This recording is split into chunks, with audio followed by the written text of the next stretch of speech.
அதாவது நாமெல்லாம் எப்படி சொல்றோம், என் மனைவியே எனக்கு ரொம்ப பிடிக்கும் அப்படின்னு தானே சொல்லுவோம். ரசூலுல்லாஹ்வுடைய வார்த்தை அழகான வார்த்தை, ருஸிக்து ஹுப்பஹா, கதீஜா அம்மாவின் மஹப்பத்து எனக்கு ரிசுக்காக தரப்பட்டது. உண்மையாலுமே நமக்கெல்லாம் இப்ப அப்படி ரிசுக்காக வர்ற அளவுக்கு பிரியம் வச்சிருக்கிறோமான்னு தெரியல. நேரடியா பேசும்போது சொல்லிக்குவோம், எனக்கு ஒன்ன விட்டா வேற யாரு இருக்கா, அப்படியா இப்படியான்னு எல்லாம். ஆனா அப்புறம் ஊருக்கு போனா மட்டும் சந்தோஷப்படுறது ஏன்னு தெரியல. அந்த அம்மா ஊருக்கு போயிட்டா மட்டும் சந்தோஷமா இருக்கு. நான் அடிக்கடி சொல்றது ஒண்ணு, நீங்க கேள்விப்பட்டிருப்பீங்க.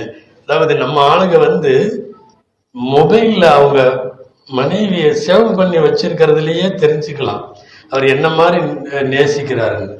நம்ம பக்கத்துல உட்கார்ந்துருந்த ஒருத்தருக்கு போன் வருது, டார்ச்சர் காலிங் அப்படின்னு வருது.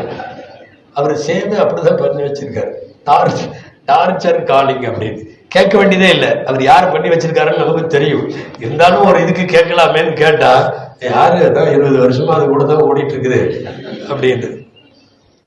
இதுல இன்னொரு வேடிக்கையா சொல்லுவாங்க, கொஞ்ச நேரம் கழிச்சு டார்ச்சர் 2 காலிங்னு வந்துச்சான், டார்ச்சர் 2ன்னு. 2 மனைவிக்காரர் போறோம் அப்படின்ட்டு. உங்களுக்கு என்ன 2 மனைவியா? இல்ல, ஒரு மனைவிக்கு 2 சிம்மு. முதல்ல இது டார்ச்சர், இது டார்ச்சர் 2.